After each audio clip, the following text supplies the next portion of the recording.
Hello APC Mechanics students. Today we will solve the past paper of RQ 2000, exercise 2.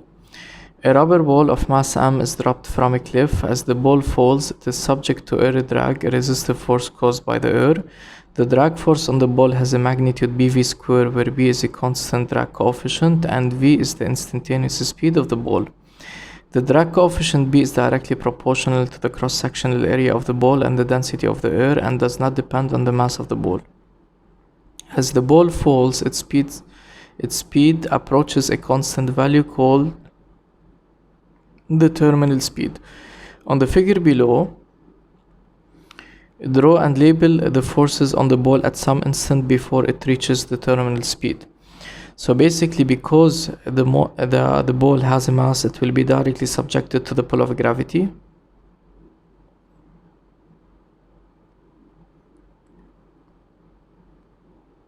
Given by Fg. And in such type of problems, we need to differentiate between different FBDs because the drag force is a variable force. Initially, the drag force is 0.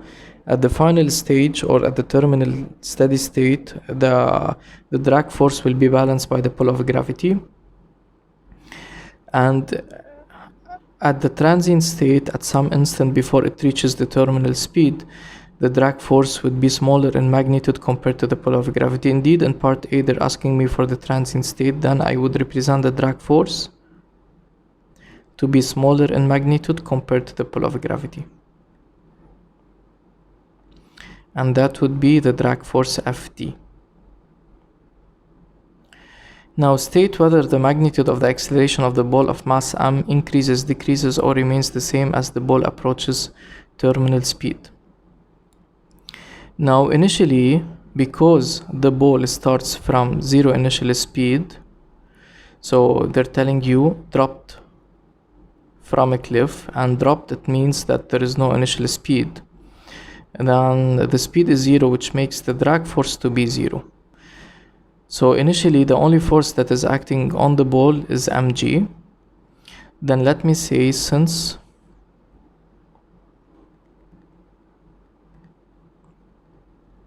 the magnitude of the net force decreases from initially being mg to, now initially we started with mg. After a certain amount of time, infinite amount of time, it would reach a terminal speed, which is a constant speed, and constant speed means that the forces are balanced, which means the net force is 0. So decreases from mg to 0 at the terminal velocity.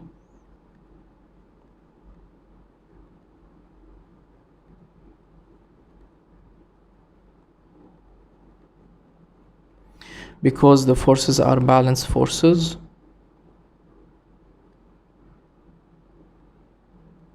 Which means, because the net force decreases, which means the magnitude of the acceleration would decrease. Then,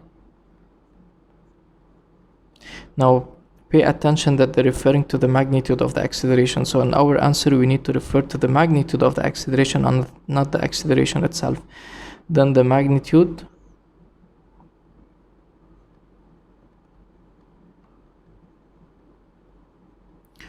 of the acceleration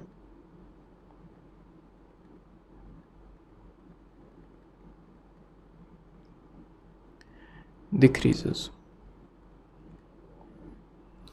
And here it is not enough to state whether it increases, decreases, or remains the same, simply because they told us explain.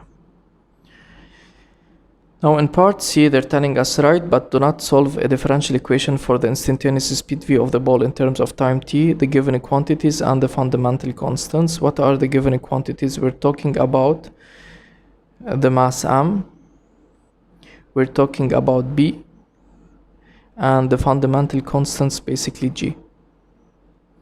Now we know that differential equations are basically determined from big laws like Newton's second law at this stage. Then let me say apply Newton's second law.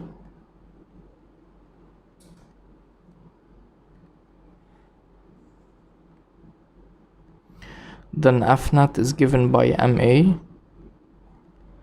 And remember that whenever we're applying a law, we need to mention the law that we're applying. So usually they give it a specific mark like half or 1. Now, what are the forces acting on the ball? At the transient state we consider, which is the most general one, that would be the pull of gravity plus the drag force is equal to MA. Now we need to project this vector equation, which will give the birth of two linear equations, but here our motion is only included in a vertical motion. So let me say projection along the vertical.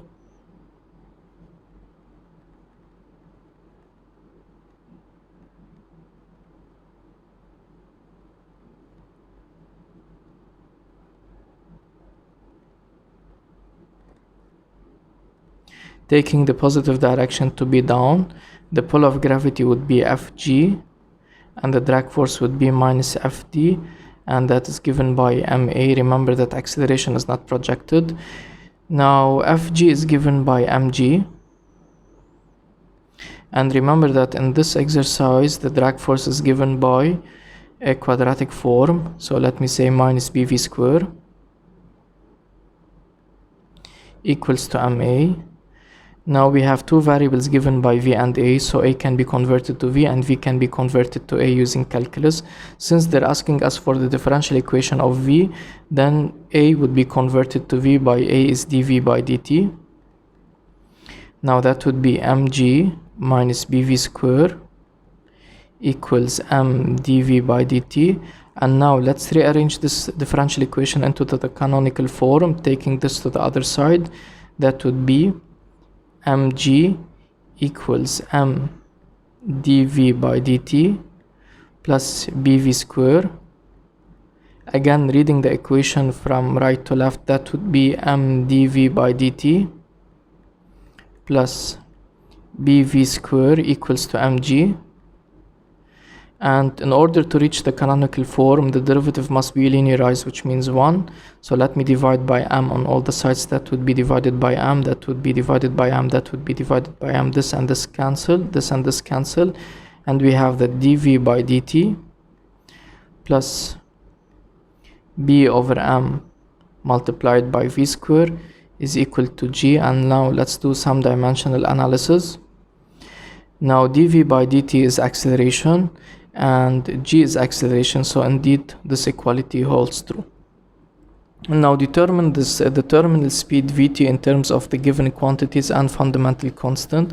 Also remember that this differential equation has been expressed in terms of given quantities and fundamental constant. Now don't worry about v and t, because t is a parameter, it would always appear.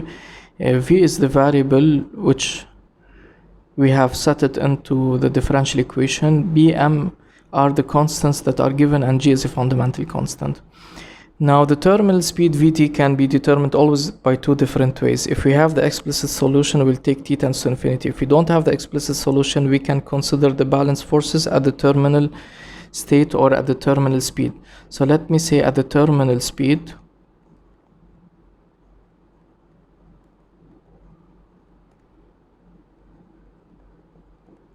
the forces are balanced.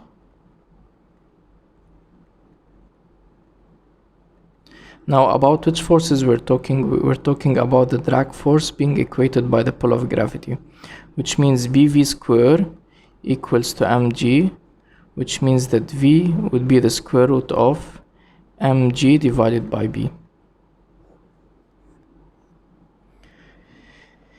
Now determine for part E, which is the last part of this exercise, determine the energy dissipated by the drag force during the fall if the ball is released at a height h and reaches its terminal speed before hitting the ground in terms of the given quantities and fundamental constants. So let me explain what's happening here.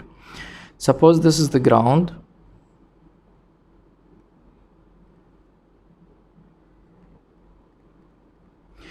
And the ball is initially released from this height given by h.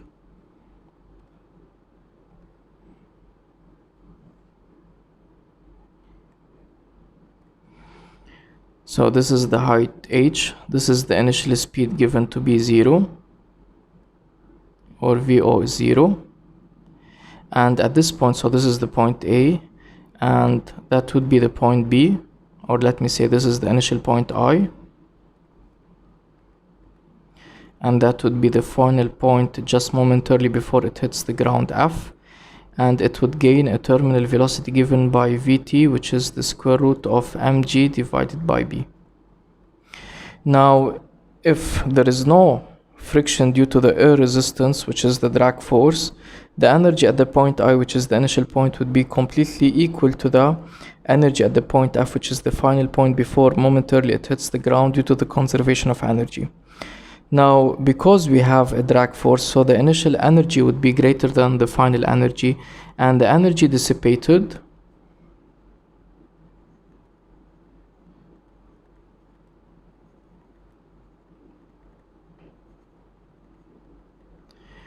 would be given as either the initial energy minus the final energy, or the final energy minus the initial energy. But here we're talking about the energy dissipated as a value to be positive and not negative. So we're gonna consider E initial minus E Fy, because the system, which is basically the ball, will lose energy. So the energy at the point I would be greater than the energy at the point F, because it's losing energy due to the air resistance. So it would be E initial minus E final. Now the initial energy is given by what? So let me first calculate the initial energy, then calculate the final energy, then we can calculate the energy dissipated. So the initial energy at the initial point is given by the sum of the kinetic energy plus the gravitational potential energy. So let me say this is gravitational initial potential energy. Now initially we don't have any speed, so the kinetic energy would be 0, and let me consider this is the PE level, which is the ground, then that would be plus mgh. So the initial energy is completely gravitational potential energy given by mgh. The final energy would be both kinetic and the gravitational potential energy. Now because the ball will momentarily reach the ground, or at the instant before it reaches the ground, the height is considered to be very small, almost tends to 0, so that would be 0, and that would be equal to what? To half mv square. We're talking about the terminal velocity, that would be half m, and the terminal velocity square would be given by mg divided by b, and that would be half m square g divided by b. So the energy dissipated, which is the change negative of the change of the energy, would be mgh minus half m square gb. So basically you can reach this form and that's fine, but let me represent it in a more factored form. That would be mg, if we factor it out, it would be h minus half m divided by b. So that would represent the amount of energy dissipated from going to the initial point to the final point, expressed in terms of the given quantities m, h, and b. Okay, so that's it for me in this video, guys. See you soon in a new one.